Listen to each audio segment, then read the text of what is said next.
নমস্কার বন্ধুরা, মিতালি ঘরোয়া রান্নাবান্না চ্যানেলে সবাইকে স্বাগত। আজ আমি বানাবো ছানার কোপ্তাকারি। এটি সম্পূর্ণ নিরামিষ একটি পদ, যা ভাত, রুটি, পরোটা, ফ্রাইড রাইস, নিরামিষ দিনে পোলাও সব কিছুর সঙ্গে ভীষণ ভালো যায়। সুস্বাদু এই নিরামিষ পদটি রান্না করতে খুব একটা বেশি উপকরণ লাগে না, অথচ রান্নার পর বাড়ির সবার মন জয় করে নিতে পারে। এর জন্য লাগবে 1 লিটার মতো দুধ।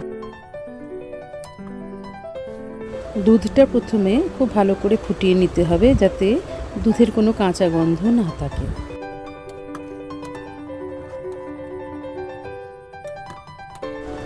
দুধটা যখন পুরো ফুটে যাবে এবং কাঁচা গন্ধ চলে যাবে, তখন উনুনটাকে বন্ধ করে দিতে হবে।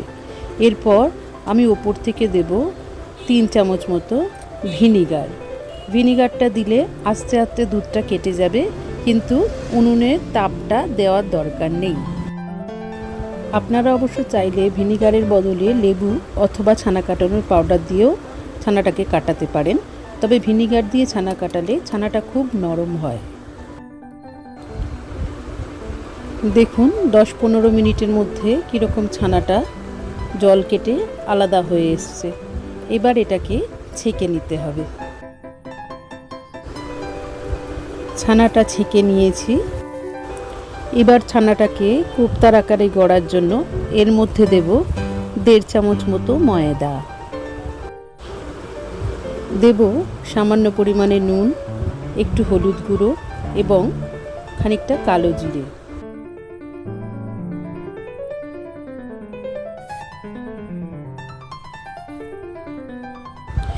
এগুলো দিয়ে ছানাটাকে বেশ মিহি করে মেখে নিতে হবে, যাতে খুব একটা দানা না থাকে। এরপরে চ্যাপটা চ্যাপটা করে কোপ্তার আকারে গড়ে নিতে হবে ছানাটাকে। এবার কড়াটা গরম করে তাতে দেব সামান্য পরিমাণে তেল, যাতে এর মধ্যে কোপ্তাগুলোকে সেঁকা সেঁকা করে ভেজে নিতে পারি। বেশি তেলে, ডুবো তেলে ভাজার দরকার নেই কোপ্তাগুলো, তাহলে ভেঙে যেতে পারে।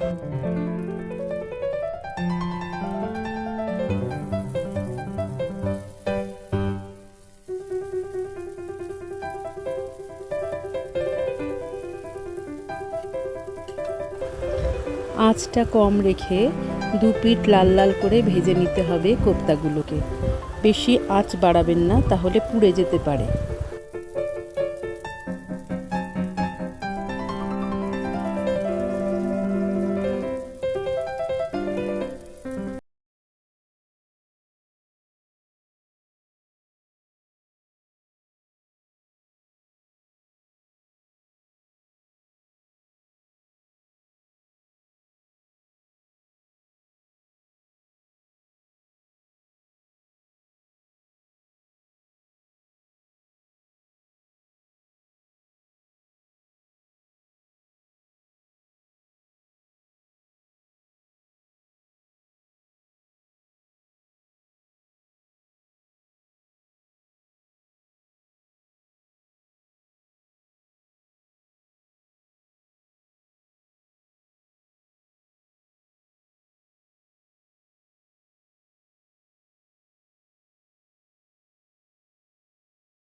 আলুগুলো উল্টে পাল্টে নিয়ে একটু ঢাকা দিয়ে দেব, যাতে আলুগুলো ভেতর অবধি সেদ্ধ হয়ে যায়।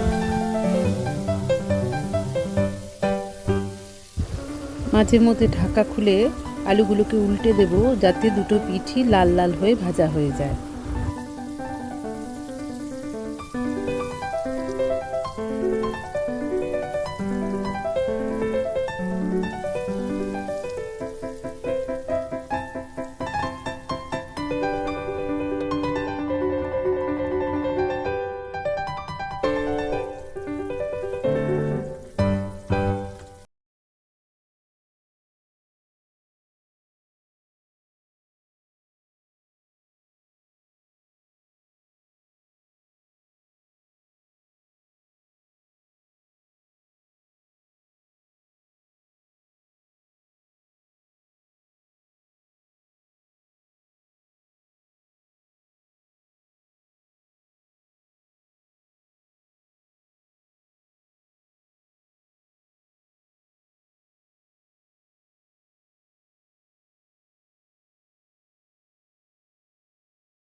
আর বেল আইকনটাকে প্রেস করে দেবেন যাতে সবার আগে সব রান্নার নোটিফিকেশন আপনার কাছে যায়।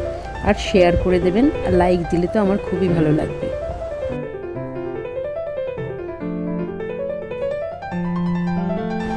আলুটা যখন ঝোলের মধ্যে ফুটে অনেকটা নরম হয়ে আসবে, এই পর্যায়ে দিয়ে দেব ছানার কোপ্তাগুলো, যেটা এই জলের মধ্যে খানিকটা সেদ্ধ হবে, তাই কম আঁচে দেব যাতে ফুটে ফুটে ভেঙে না যায়।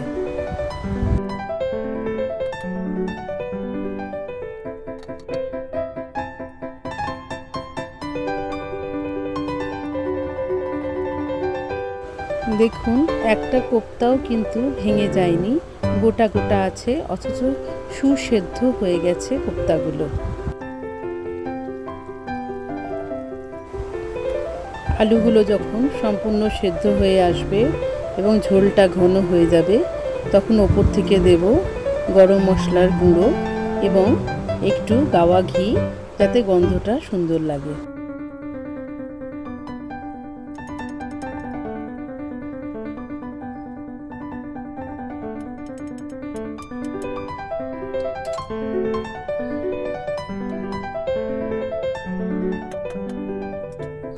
ব্যাস, একদম তৈরি হয়ে গেছে ছানার কোপ্তা কারি পরিবেশনের জন্য।